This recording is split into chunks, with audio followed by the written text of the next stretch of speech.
Hi dear students, welcome to star book academy.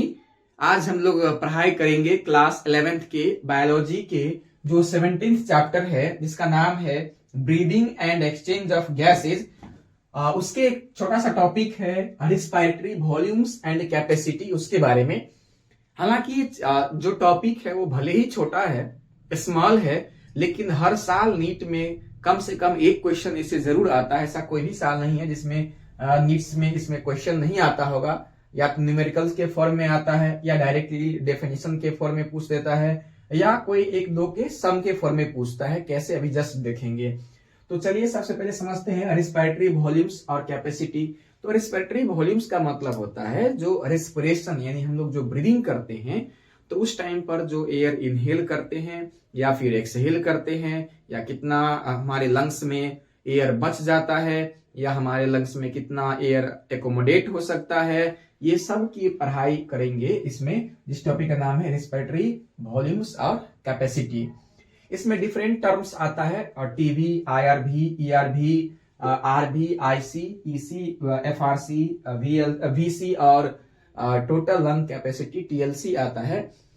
ये सारे term का यूज किया जाता है क्लिनिकल डायग्नोसिस में। जब लंग से कोई इन्फेक्शन हो जाता है, कोई बीमारी हो जाता है, या बॉडी में कोई प्रॉब्लम होता है लंग से रिलेटेड या रेस्पिरेशन से रिलेटेड, तो उस टाइम पर हम लोग इस क्लिनिकल टर्म को यूज करते हैं क्लिनिकल डायग्नोसिस के लिए। अब ये सारे चीज को मेजर करने के लिए, जो लंग से रिलेटेड एयर का जो वॉल्यूम है उसको मेजर करने के लिए पहले हम लोग समझते हैं टाइडल वॉल्यूम के बारे में।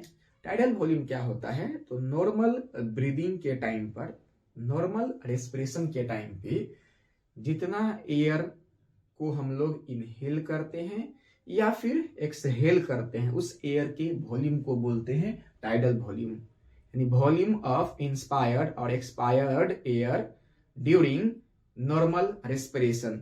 नॉर्मल रेस्पिरेशन के टाइम पर जितना वॉल्यूम को या तो इंस्पायर किए या फिर एक्सपायर किए, उस वॉल्यूम ऑफ एयर को हम लोग बोलते हैं टाइडल वॉल्यूम। कैसे प्रैक्टिकली और देखिए, तो मैं यहाँ पे खड़े हूँ, सांस ले रहा हूँ, नॉर्मल सांस लिया, जितना सांस मैंने लिया उसको बोलते हैं volume of air during normal inspiration.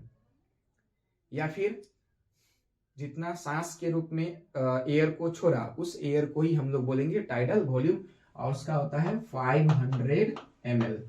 यानी या हम लोग जब नॉर्मल सांस लेते हैं तो उस टाइम पर 500 ml एयर को इनहेल करते हैं, या फिर नॉर्मली सांस छोड़ते हैं तो उस टाइम पे भी 500 ml एयर को एक्सपायर करते हैं। इसी 500 ml को ही हम लोग बोलते हैं टाइडल वॉल्यूम, जो कि नॉर्मल ब्रीदिंग के टाइम पर या तो इंस्पायर करेंगे या फिर एक्सपायर करेंगे।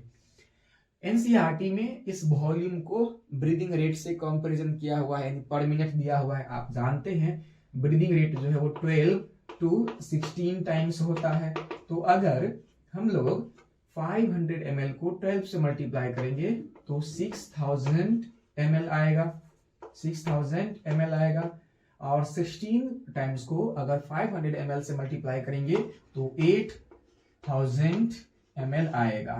तो 6000 ml to 8000 ml एयर को या तो इनहेल करते हैं या फिर एक्सहेल करते हैं पर मिनट, ठीक है। तो पर मिनट हम लोग 6000 ml यानी 6 लीटर से 8 लीटर एयर को इनहेल करते हैं या फिर एक्सहेल करते हैं। इसी को हम लोग बोलते हैं टाइडल वॉल्यूम। नेक्स्ट में है इंस्पायरेटरी रिजर्व वॉल्यूम।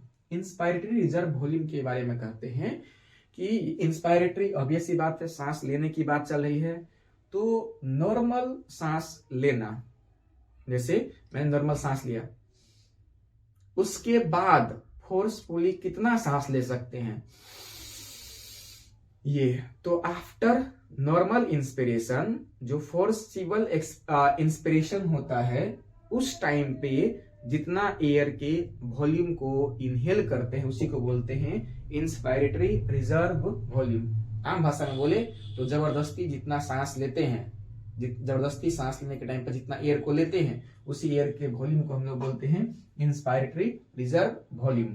और ये होता है 2500 ml to 3000 ml।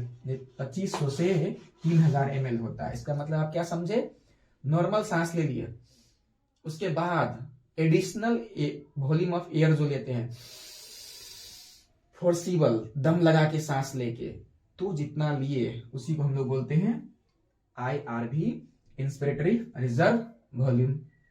अब नेक्स्ट में है एक्सपायरेटरी रिजर्व वॉल्यूम। पता ही चलता है एक्सपायरेटरी मतलब सांस छोड़ने की बात चलती है, तो नॉर्मल सांस पहले छोड़ दीजिए, टाइडल वॉल्यूम हो गया। अब जबरदस्ती सांस छोड़ेंगे,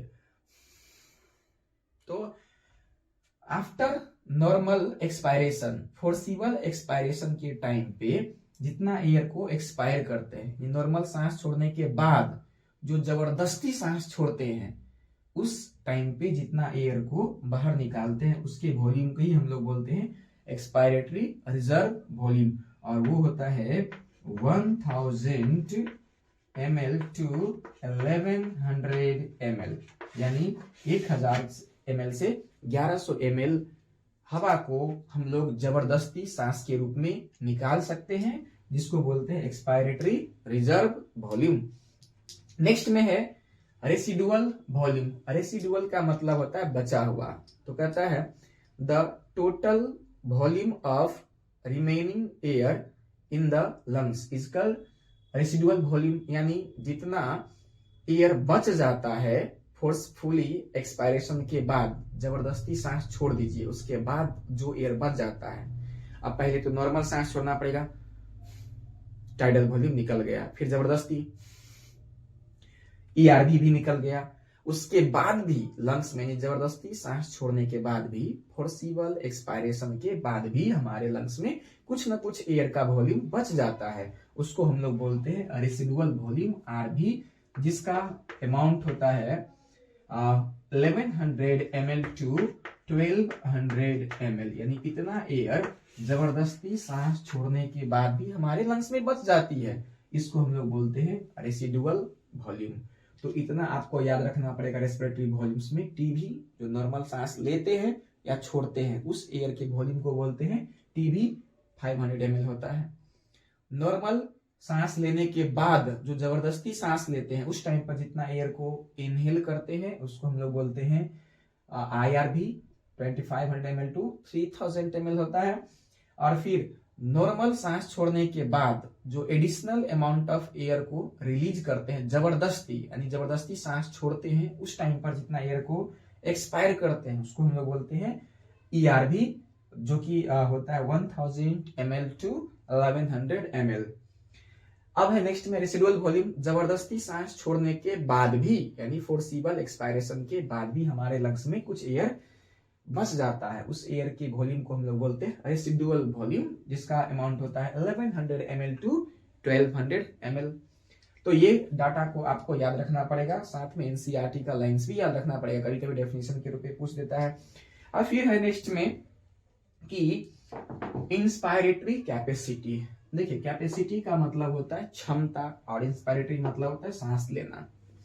तो टोटल एयर कितना हम लोग सांस के रूप में ले सकते हैं, तो total volume of air a person can inspire, एक इंसान टोटल कितना सांस ले सकता है, तो पहले नॉर्मली लेगा, जिसको बोलेंगे क्या, टीवी, टाइडल वॉल्यूम फर्स्ट में ही बताया गया था। उसके बाद जबरदस्ती सांस लेगा, जिसको हम लोग बोलते हैं IRV। तो टीवी और IRV को हम लोग बोलते हैं इंस्पायरेटरी कैपेसिटी। मीन्स क्या, एक पर्सन टोटल कितना सांस ले सकता है, तो पहले नॉर्मल सांस लेगा, जिसको बोलेंगे टाइडल वॉल्यूम टीवी, और फिर जबरदस्ती सांस लेगा, जिसको बोलेंगे IRV, यानी इंस्पायरेटरी रिजर्व वॉल्यूम। और दोनों को जोड़ देंगे तो हो जाएगा टोटल सांस लेने की क्षमता, यानी इंस्पायरेटरी कैपेसिटी। अब है एक्सपायरेटरी कैपेसिटी। एक्सपायरेटरी का मतलब क्या होता है, सांस छोड़ना, और कैपेसिटी मतलब क्षमता, आपको टोटल सांस छोड़ने की कितनी क्षमता है। तो सबसे पहले आप नॉर्मल सांस छोड़ेंगे, जिसको बोलेंगे क्या, टीबी, यानी नॉर्मल सांस छोड़ना को भी क्या बोलते हैं, टीबी बोलते हैं। और फिर जबरदस्ती सांस छोड़ गया, जबरदस्ती सांस छोड़ना को हम लोग बोलते हैं क्या, ERV। छोड़ना को नहीं बोलते हैं, असल में जो एयर को छोड़ते हैं उसके वॉल्यूम को बोलते हैं, लेकिन आपको समझाने के लिए मैं ऐसा बोल रहा हूं। तो नॉर्मल सांस छोड़े जिसको बोलेंगे टाइडल वॉल्यूम।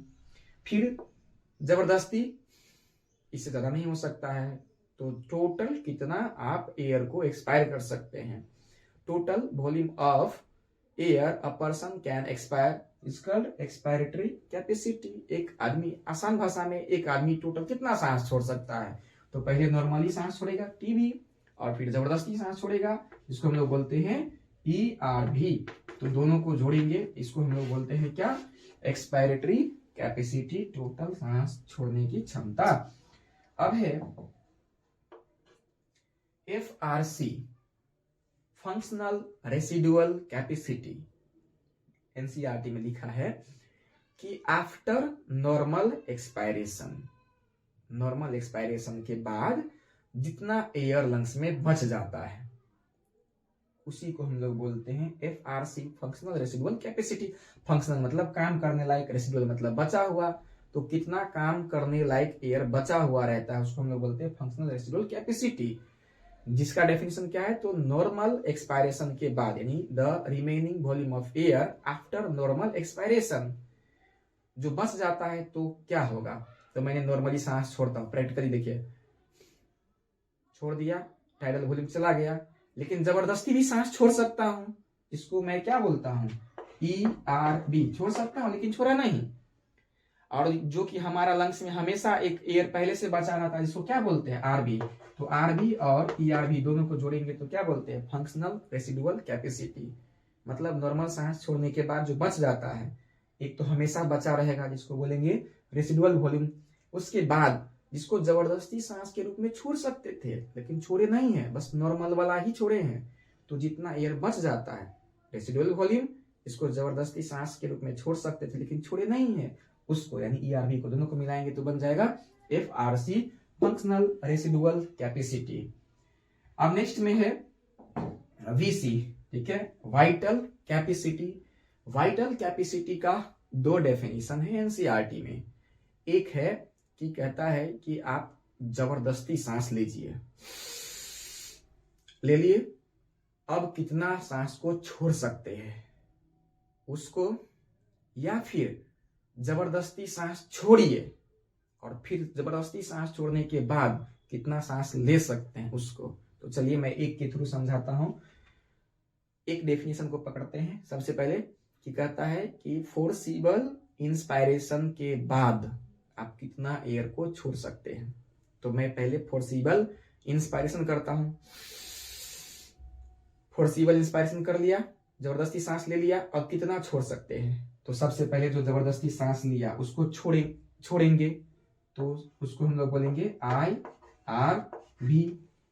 प्लस नॉर्मल सांस छोड़ सकते थे वो भी छोड़ेंगे, इसको हम लोग बोलेंगे TB, ठीक है। और फिर जबरदस्ती सांस छोड़ सकते हैं उसको बोलेंगे यानी ERV। इस तीनों को जोड़ेंगे तो होगा वाइटल कैपेसिटी। मैं फिर से बता दूं, इसको थोड़ा सा कॉम्प्लिकेटेड लगता है। जबरदस्ती सांस लीजिए, पहले तो देखो, पहले नॉर्मल सांस ली है, फिर जबरदस्ती सांस लेंगे, अब कितना एयर को छोड़ सकते हैं। तो जो नॉर्मल सांस लिए थे उसको पहले छोड़ेंगे, फिर जबरदस्ती सांस लिए थे उसको छोड़ेंगे, और जो जबरदस्ती छोड़ेंगे उसको, तीनों को मिला करके हम लोग बोलेंगे वाइटल कैपेसिटी, ठीक है। अब लास्ट टर्म बच जाता है टोटल लंग कैपेसिटी। मतलब हमारा लंग्स टोटल कितना एयर को कैरी कर सकता है, रख सकता है, अकोमोडेट कर सकता है, उसको बोलेंगे। तो सबसे पहले है क्या कि एक एयर तो हमेशा रहता ही है लंग्स में जिसको बोलते हैं रेसिडुअल वॉल्यूम यानी RV, इतना तो हमेशा रहेगा। प्लस जितना हम लोग जबरदस्ती सांस छोड़ सकते थे वो भी रहेगा यानी ERV। प्लस जो नॉर्मल सांस लेंगे वो होगा यानी TB, और प्लस जबरदस्ती सांस लेंगे वो भी यानी IRV। तो ये चारों को मिलाएंगे RV, ERV, TB और IRV, तब बनेगा यानी TB, ERV, TB, IRV, ERV और RV, यानी चारों वॉल्यूम को मिलाएंगे तब जो बचता है उसको, जो बनता है वैल्यू, उसको हम लोग बोलेंगे टोटल लंग कैपेसिटी।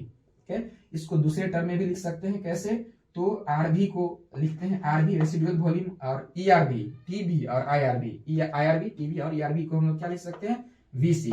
तो वीसी और आरबी दोनों को मिलाएंगे, यानी रेसिडुअल वॉल्यूम और वाइटल कैपेसिटी को मिलाएंगे तो टोटल लंग कैपेसिटी होगा।